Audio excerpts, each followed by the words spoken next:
BTech లో ఉన్నప్పుడు love చేసుకున్నాం మేడం. అంటే పెళ్లి చేసుకుందాం అనుకుంటున్నాం మేడం. ఈ విషయం వాళ్ళ నాన్నగారికి తెలిసింది మేడం. తెలిస్తే వాళ్ళు మా ఇంట్లో బెదిరించారు మేడం. మా నాన్నగారికి మేము తెలిసిన తర్వాత ఎంత చెప్పినా ఎంత ఒప్పించినా కానీ అసలు వినడం లేదు. నన్ను బెదిరించడం కానీ లేదంటే తినని బెదిరించి వీళ్ళ అమ్మ నాన్నని బెదిరించి కొట్టడం, ఇతను ఒకసారి కొట్టారు కూడా. ఎంత బతిమలాడినా ఎంత రిక్వెస్ట్ చేసినా కానీ ఒప్పుకోవడం లేదు. ఇంకా మాకు చనిపోవడం తప్ప వేరే ఆప్షన్ లేదు మేడం. మీ చనిపోవటం పాడుగాను వచ్చిన కాడి నుంచి అదే డైలాగ్ చెప్తున్నారు. అంత ఈజీ అయిపోయిందమ్మా మీకు. హలో డాడీ, నేను గౌతమ్ అని మాట్లాడుతున్నాను డాడీ. చిన్నగా రెక్కలు ముక్కలు వర్క్ చేసి పిల్లలను డెవలప్ చేస్తే ఎవడో ఒకడు వచ్చి కొంగిస్కా గొట్టంగాడు వచ్చి మాట్లాడితే అట్లా మాట్లాడకూడదండి. మీరు పెద్దోళ్ళు అయ్యుండి మనం అట్లా మాట్లాడకూడదు కదండి. తనకు అవకాశం ఇవ్వాలి కదా నాన్న. మీరు అవకాశం ఇవ్వాలి అతనికి. ఏం అర్హత ఉందని ఇస్తారమ్మా అవకాశము? దోసల కూతురువేనా? మాది వచ్చేసి తెలంగాణ, తనది వచ్చేసి ఆంధ్ర. కమ్యూనిటీ వైజ్ కూడా డిఫరెన్స్ మాది.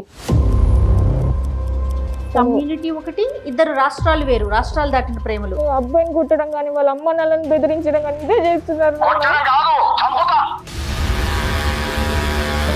మా బిడ్డలు ఈ విధంగా చేస్తే ఆ బాధ ఎలా ఉంటుందో మేము అర్థం చేసుకోగలం. మీరు చెప్పిన ప్రతి సమస్య కూడా నిజంగా మీకు బాధ కలిగించేటటువంటి విషయం. తల్లిదండ్రులు నమ్ముకోవడం పిల్లల్ని తప్ప, అసలు పిల్లల్ని కనడమా తప్ప. నాన్న ఇలా మాట్లాడితే నాకు చనిపోవడం తప్ప వేరే దారి లేదు నాన్న. నేను అందుకనే ప్రేమించినావు కాబట్టి చావు. నేను చస్తా ఇక్కడ, నేను చస్తా, ఇక్కడ ఉన్న వాళ్ళందరూ చస్తాం ఇక్కడ. ఇలా పిల్లలు కానీ వెళ్ళిపోతేనండి మాకు ఒక హైకోర్టు అంటే మనకు చట్టం ఒక అవకాశం కలిగించింది. ఈ వయసులో మళ్ళీ మొదటి నుంచి టెన్షన్స్ ఏంటి మేడం? ఏ పిల్ల కోసం అయితే మనం ఇంత కష్టపడ్డామో ఆ పిల్ల కోసం మళ్ళీ మొదటి నుంచి ఆలోచించాల్సిన పరిస్థితికి వచ్చింది జీవితం. ఇదంతా కూడా అబ్బాయి ఖచ్చితంగా వాడు ఒక రోగం తెలిసింది, సబ్జెక్ట్ ఫెయిల్ అయ్యాడంట.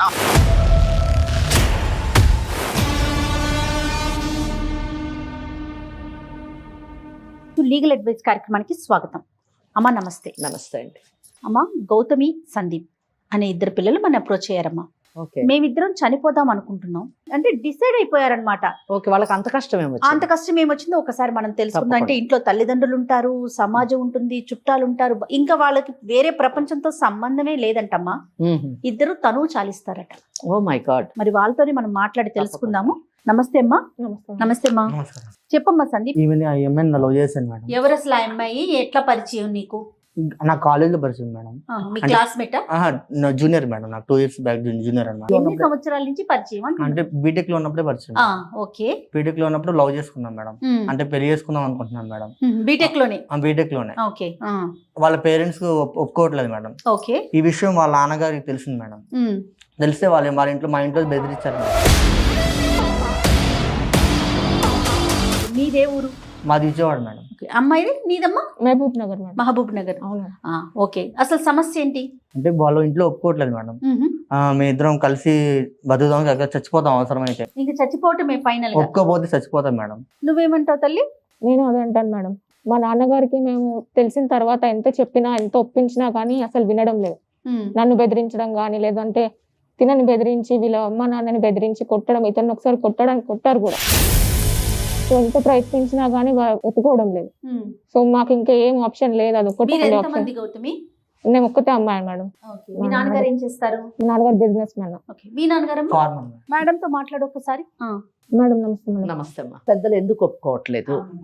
మా ఫాదర్ యాక్చువల్లీ బిజినెస్ మ్యాన్ అండి. నేను ఒక్కతే అమ్మాయి. చిన్నప్పటి నుంచి చాలా ముద్దుగా ఏ లోటు లేకుండా చూసుకున్నారు. సో నేను స్టడీస్ కని చెప్పి హైదరాబాద్ రావడం జరిగింది.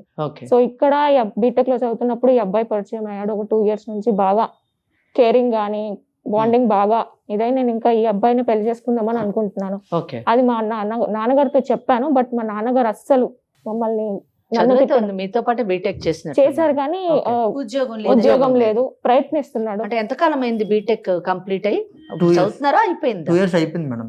కంప్లీట్ అయ్యి 2 years అవుతుంది. మీరు ఇంకా చదువుతున్నానండి.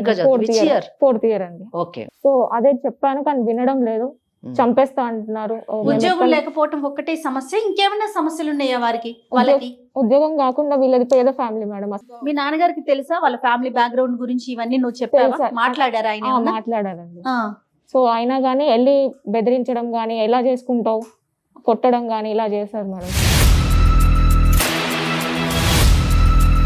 ఎంత బతిమలాడినా, ఎంత రిక్వెస్ట్ చేసినా గానీ ఒప్పుకోవడం లేదు. ఇంకా మాకు చనిపోవడం తప్ప వేరే ఆప్షన్ లేదు మేడం. మీ చనిపోవటం పాడుగాను వచ్చిన కానించి అదే డైలాగ్ చెప్తున్నారు. అంత ఈజీ అయిపోయిందమ్మా మీకు.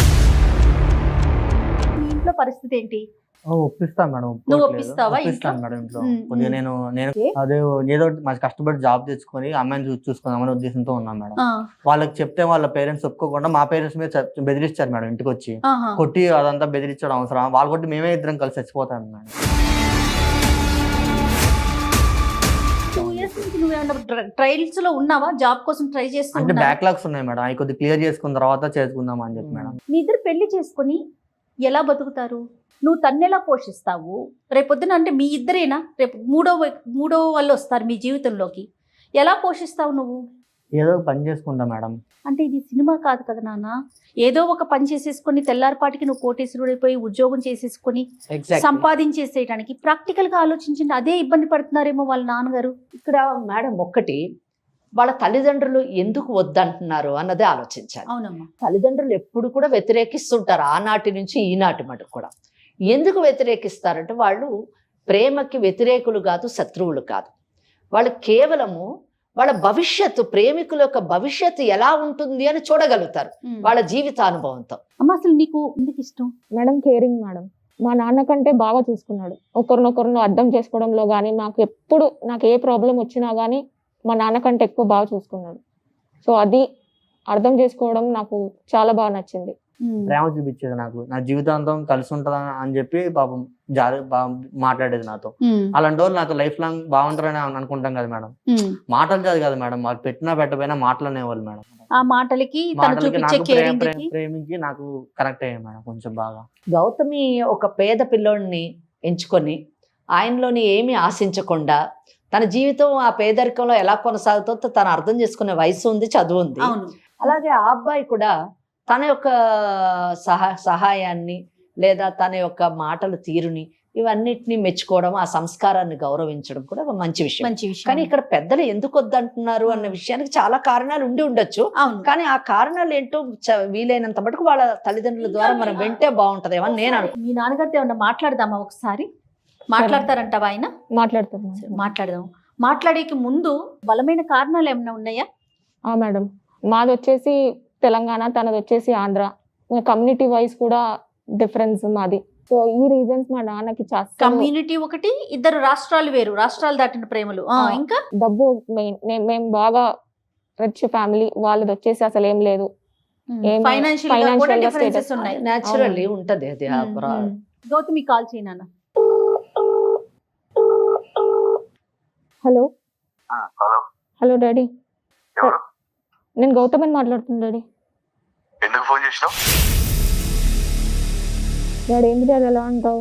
అసలు నీకు ఒక తండ్రి అనే గౌరవాన్ని నువ్వు ఇస్తున్నావు ఫస్ట్? డాడీ అలా కాదు డాడీ, నేను చెప్పిన మాట కూడా మీరు వినాలి కదా. ఏం వింటావమ్మా? మిమ్మల్ని కని పెంచి కష్టపడి ఇన్ని సంవత్సరాలుగా అల్లారు ముద్దుగా చూసుకుంటే మీ అంతకు మీరు కాళ్ళు వచ్చి రెక్కలోకి వచ్చి ఎగిరిపోతే మేము ఎంత తిప్పలు పడుతున్నాం ఇక్కడ. ప్రేమించిన వాడిని కూడా మీరు ఒకసారి అర్థం చేసుకోవాలి కదా నాన్న. ఏది ప్రేమించుకోవాలమ్మా? ఏది ప్రేమించుకోవాలి? ప్రేమించేవాడికి ఒక అర్హత ఉంటుంది. ఫస్ట్ ఆఫ్ ఆల్ గుర్తుపెట్టుకో. నేను ఎంత అల్లారు ముద్దుగా చూసుకున్నావో ఇక్కడ మొత్తం ఊళ్ళో తల మొత్తం ఎత్తుకోకుండా చేసిన పరిస్థితి తెచ్చావు నువ్వు.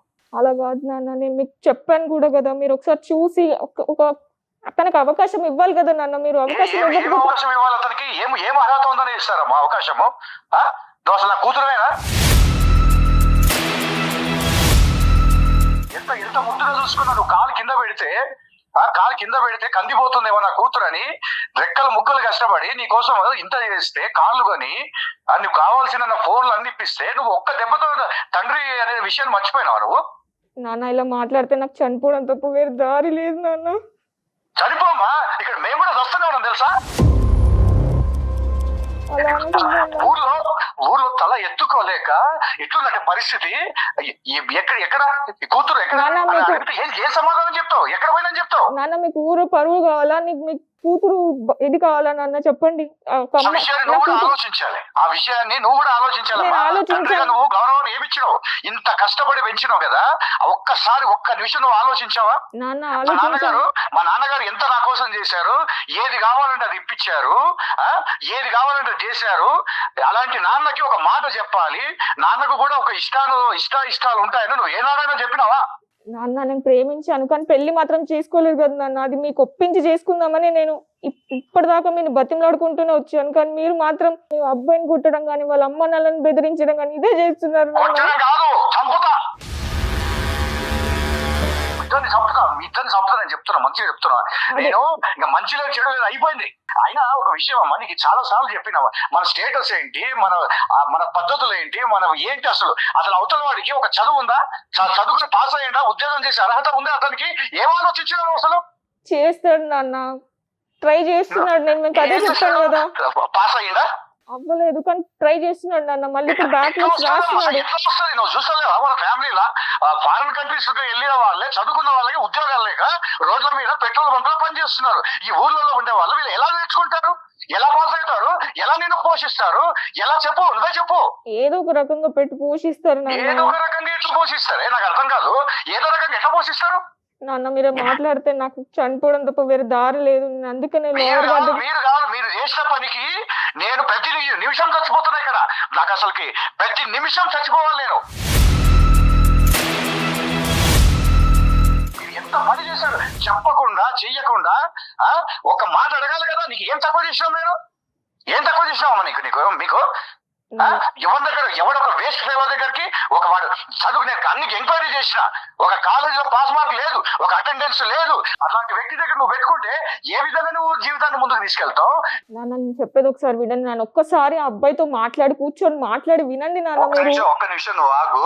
ఇప్పుడు పోనీ మన ప్రాంతం వాళ్ళ, ఎక్కడో పక్క రాష్ట్రం వాళ్ళు, తెలుగు మాట్లాడినా సరే పక్క రాష్ట్రం వాళ్ళు, తర్వాత అసలు మన క్యాస్ట్ గురించి నువ్వు ఆలోచించినావా? మనకు ఒక స్టేటస్ గురించి నువ్వు ఎప్పుడైనా ఆలోచించినావా? నేను రేపు నీకు చిన్నప్పుడు చెప్పేమని గుర్తుందా? నేను ఇళ్ళ రికం తెచ్చుకుంటానమ్మా నీకోసం, ఎంత ఖర్చు పెట్టానా సరే నేను అన్నానా లేదా? అవును నాన్న కరెక్టే అన్నారు. మరి ఇప్పుడు నువ్వు అసలు నా కళ్ళ ముందే లేకుండా ఎక్కడికి వెళ్ళిపోతా అంటే ఎన్ని విధాలుగా నా పరుగు తీసినావు. ఊర్లో ఉండే పరిస్థితి లేదు, బయటకు వెళ్ళి కదలడానికి లేదు, కులం వాళ్ళు అడుగుతున్నారు. ఏంది ఇది? నాన్న ఇలా మాట్లాడితే నాకు చనిపోవడం తప్ప వేరే దారి లేదు నాన్న. నేను అందుకనే ప్రేమించినావు కాబట్టి చావు. నేను చస్తా ఇక్కడ ఉన్న వాళ్ళందరూ చస్తాం ఇక్కడ. నువ్వు ఒకదానివే కాదు, నీ వల్ల అందరు సమస్యలు అనుభవిస్తున్నారు. నాకు ఎంత నరకం ఉందంటే, నేను ఎప్పుడు నా జీవితంలో నాకు ఆస్తులు లేకపోయినా, తల్లిదండ్రులు ఇచ్చినా లేకపోయినా నేను ఎప్పుడు బాధపడలే. నా కూతురు అని చెప్పుకొని తిరిగినా కదా, అదే చివరికి నాకు శాపంగా మారిపోయింది. మీరు కూతురు అని అంటున్నారే కానీ మీరు అలా అర్థం చేసుకోవట్లేదు నాన్న. మీరు నేను ప్రేమించానని చెప్పినప్పుడు ఒక్కసారి కూర్చొని మాట్లాడాలి కదా. నేనైతే రాను నాన్న. నేను ఉంటే ఆయనతోటే ఉంటాను, పెళ్ళంటూ చేసుకుంటే అబ్బాయినే చేసుకుంటాను. నేను నాకు అర్థం అయితలేదు ఎందుకు ఇట్లా మాట్లాడుతున్నావు. పక్కన మాట్లాడిస్తున్నాడా? నాన్న నేను చనిపోతాను నాన్న మీరు ఇట్లా చేస్తే. సావే, నువ్వు సావు, లేదంటే నేనే వచ్చి చంపుతా. ఎక్కడ చెప్పండి. ఆగండి ఒకసారి ఇటువమ్మన్నా. హలో నమస్తే అండి, నేను జయానండి, సుమన్ టీవీ నుంచి మాట్లాడుతున్నాను, లీగల్ అడ్వైజ్ అనే ప్రోగ్రామ్ నుంచి. పాప అంటే తప్పుగా అనుకోకండి, మీ బాధని మేము అర్థం చేసుకోగలము. స్టూడియోకి వచ్చిందండి పాప, గౌతమి అండ్ తన బాయ్ ఫ్రెండ్ని తీసుకొని ఇక్కడికి వచ్చింది. నాతో పాటు లీగల్ అడ్వైజర్ మన వెంకటేశ్వరి గారు ఉన్నారండి. పిల్లలు అంటే ఎలాంటి నిర్ణయంలో ఉన్నారు అంటే ఇంకా ఇదే ఫైనల్ అన్నట్లుగా మాట్లాడేసరికి ఒకసారి మీతో మాట్లాడదాము, ఏంటి అసలు ఈ పరిస్థితికి గల కారణాలు ఏంటి అనేసి కాల్ చేశానండి. నేనే చేయమన్నాను. మేడం, ఇది చెప్పాలంటే ఒక తండ్రిగా పరువు తక్కువ, సిగ్గు తక్కువ విషయాలు ఇవన్నీ కూడా. కాకపోతే నాలాగా ఈ తండ్రుల ఆవేదనలు కూడా నేనంటే ఏం మాట్లాడే పొజిషన్ లేను మేడం. ఎందుకంటే ఎట్లా ఉందంటే పరిస్థితి చెప్పలేము. ఇక్కడ మాకు ఊర్లో నేను ఎంతో అల్లారు ముద్దుగా పెంచుకున్న అమ్మాయి ఈరోజు ఇలా చేస్తుందంటే అది ఒక తండ్రిగా అంటే సరే, ఈ సమాజంలో తండ్రులు పడుతున్న కష్టాలు నష్టాలు కూడా మీరు తెలుసుకోవాల్సిందే. తప్పకుండా అండి, తప్పకుండా. మీకు ఆ గౌరవం ఇవ్వాలన్న ఉద్దేశంతోనే మీకు ఒకసారి ఫోన్ చేయమని చెప్పాం. పిల్లల మాట వినకుండా మీరు అంగీకరించకపోవటానికి బలమైన కారణాలు మీ వైపున ఉన్నవి.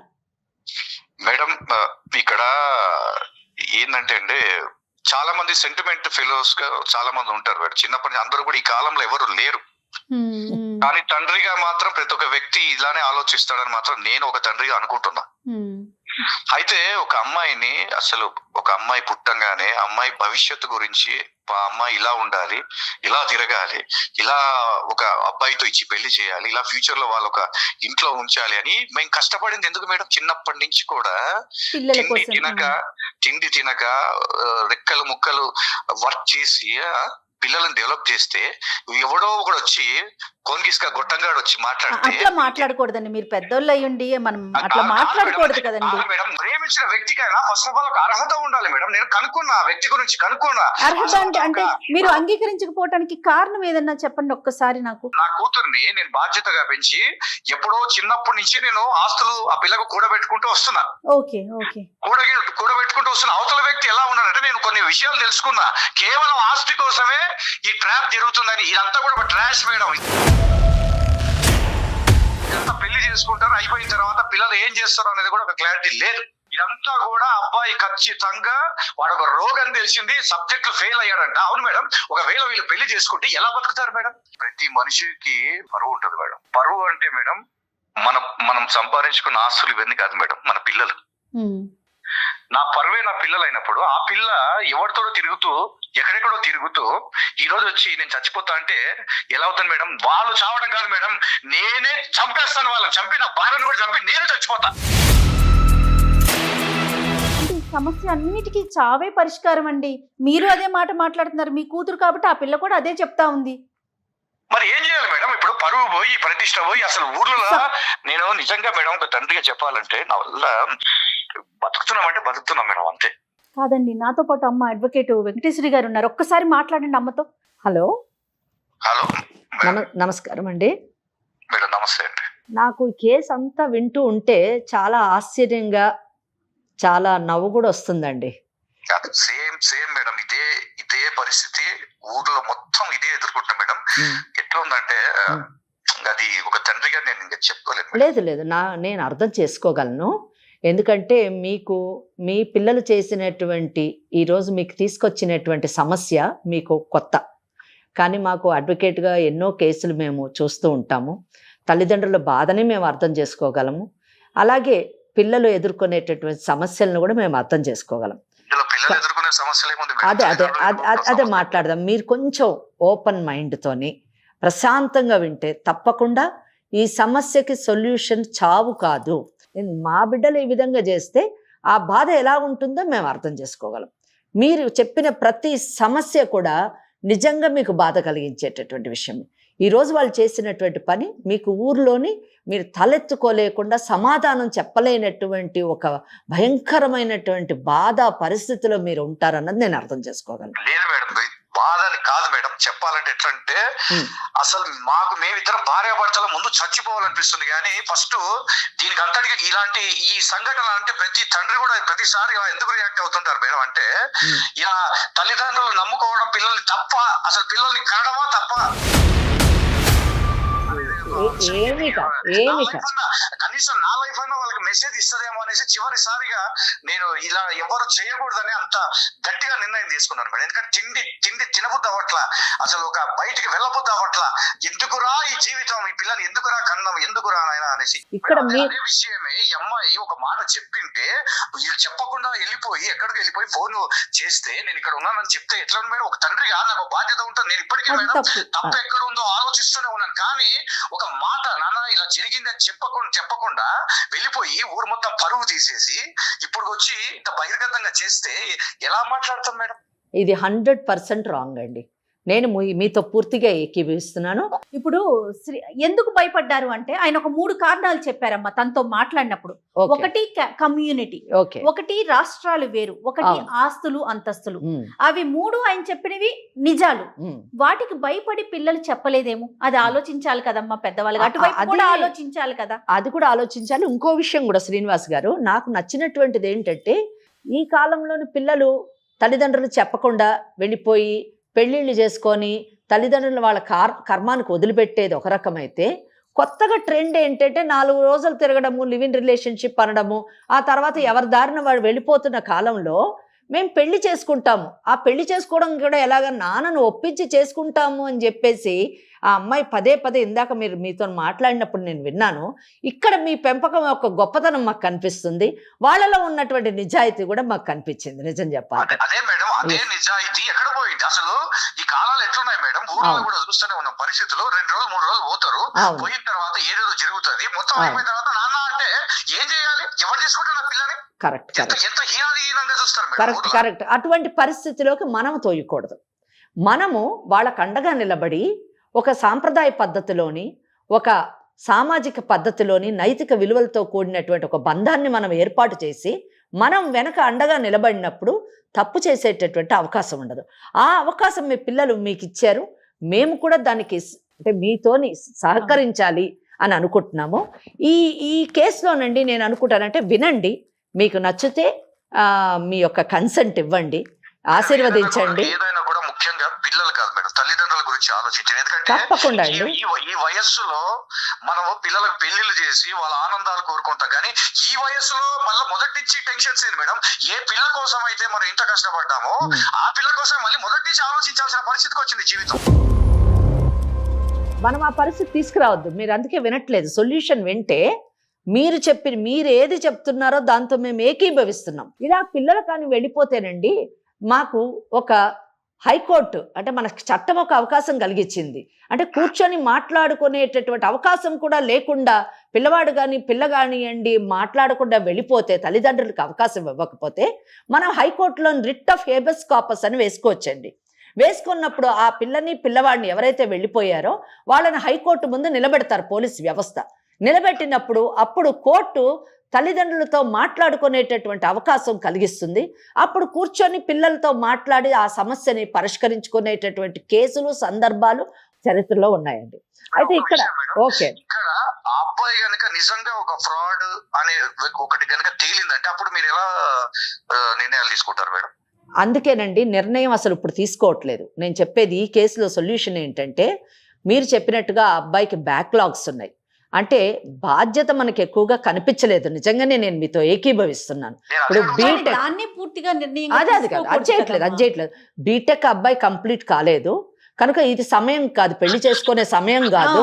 ఆ అబ్బాయి ఆర్థికంగా తన నిలదొక్కున్న తర్వాత ఆ అమ్మాయిని పెళ్లి చేసుకుంటే అప్పుడు ఆ అమ్మాయి బాధ్యత ఆర్థిక పరంగా తీసుకునేటటువంటి అవకాశం ఉంది. As far as financial problems are concern, ఇది మనము ఆ అబ్బాయి నిలదొక్కునేంత మటుకు పెళ్లికి అంగీకరించకుండా సమయాన్ని కేటాయిద్దాం. దీంతో ఫైనాన్షియల్ ప్రాబ్లం సాల్వ్ అవుతుంది. ఇంకా నెక్స్ట్ రీజనల్ ప్రాబ్లం, మా అమ్మాయి వెళ్ళిపోతుంది అంటే అది పెద్ద విషయం ఏం కాదు.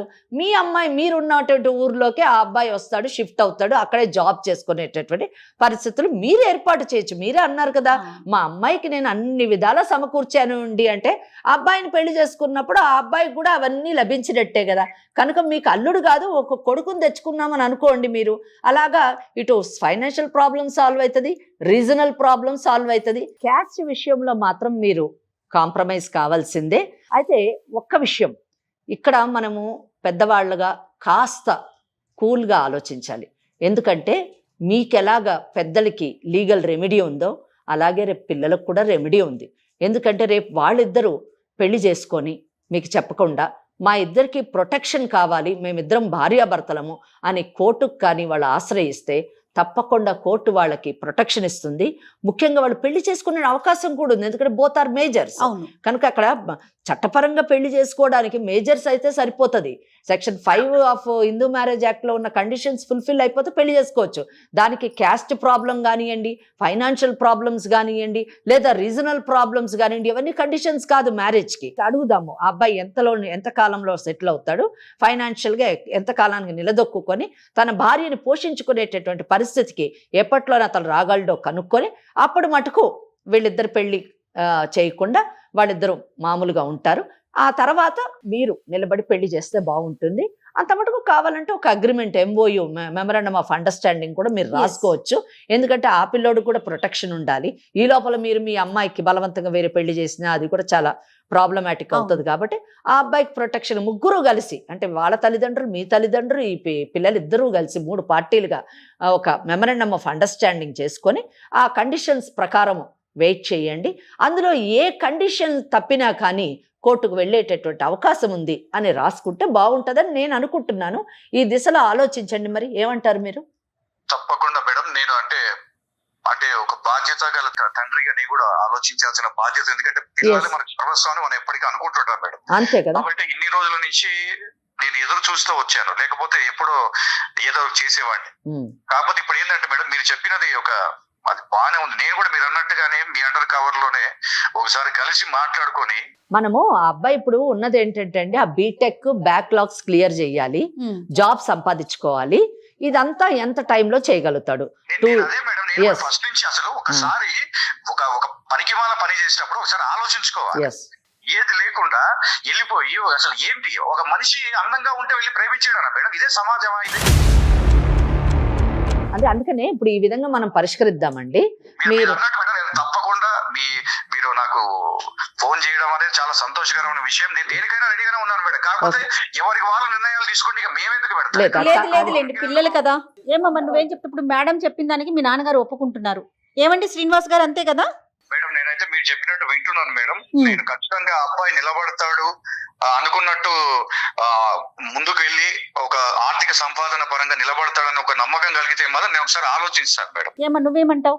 నేను ఒప్పుకుంటాను మేడం. కానీ ఈ అబ్బాయి సెటిల్ అయ్యేంత వరకు ఈ అబ్బాయి జోలికి గానీ వాళ్ళ పేరెంట్స్ జోలికి గానీ వెళ్ళను అని మీరు మా ఈ ముందర మీరు మా నాన్నగారితో ఒప్పిస్తే మాత్రం నేను ఉంటాను. ఎందుకంటే మా నాన్న విషయం నాకు తెలుసు. సందీప్ నువ్వేమంటావమ్మా? సార్ కూర్చొని మాట సరిపోతుంది, మా పేరెంట్స్ వాళ్ళ పేరెంట్స్. నువ్వు బ్యాక్లాగ్స్ ఎప్పుడు క్లియర్ చేస్తావు?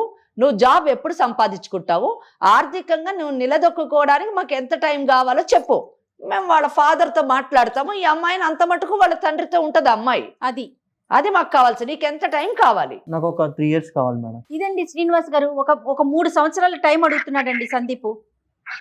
మేడం ఒక ప్రశ్న, ఇప్పుడు ఈ 3 సంవత్సరాల పాటు మా అమ్మాయి మా ఇంట్లోనే ఉండాలండి. 3 సంవత్సరాల పాటు కాదండి, ఈ క్షణమే మీ ఇంటికి పంపుతాం. ఈ క్షణమే.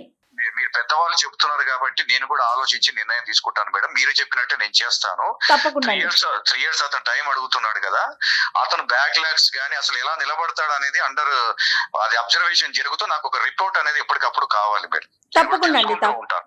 ఆ తర్వాత నేను మీరు అన్నట్టే పాజిటివ్ గా కనుక నాకు అనిపించి అబ్బాయి అనుకున్న విధంగా ప్రయత్నం చేయగలిగితే మాత్రం నేను తండ్రిగా తీసుకోవాల్సిన నిర్ణయాలు నేను తీసుకొని పాజిటివ్ గానే తీసుకుంటానని మాటిస్తున్నాను. అది పాప ఒకసారి మాట్లాడుతుందంట, ఒక్క నిమిషం అండి. నాన్న చెప్పమ్మా. సారీ నాన్న. సరే మరి నేను ఏంటంటే ఆ మాట నేనేం మాట్లాడలే పొజిషన్ లేనమ్మా, ఎందుకంటే పెద్దలు మాట్లాడారు, అన్నీ అయిపోయినాయి. వాళ్ళు చెప్పిన నిర్ణయాల ప్రకారం నేనైతే వాళ్ళ మాటని వినాలనుకుంటున్నాను. నువ్వు తండ్రి మాట నిలబెడతావా, ఏది మంచి ఏది చెడు అని నాకంటే గొప్పగా చెప్పేవాళ్ళు అక్కడ ఉన్నారు. కాబట్టి నువ్వు ఆలోచించుకొని నిర్ణయాలు తీసుకొని వస్తే నాకు అనుకున్నట్టుగా అతను మారినట్లయితే నేను నా అభిప్రాయాలు నేను చేయాల్సినవి నేను చేస్తాను. సరే నాన్న, ఇంటికి వస్తాను నాన్న. సరే, చాలా సంతోషం శ్రీనివాస్ గారు. Okay madam. నమస్తే అండి. శ్రీనివాస్ గారు, పెళ్లికి పిలవాలి మమ్మల్ని. చూద్దాం మేడం, మనం ఫస్ట్ ఆఫ్ ఆల్ అనుకున్నట్లు జరిగితే దాని ప్రకారం తప్పకుండా మీరు పాజిటివ్ గా ఉండండి. ఆ అబ్బాయికి కూడా మేము చెప్తాము, కౌన్సిలింగ్ చేస్తాము. తప్పకుండా మేడం. రైట్ అండి. నమస్తే. ఓకేనమ్మా, నమస్తే.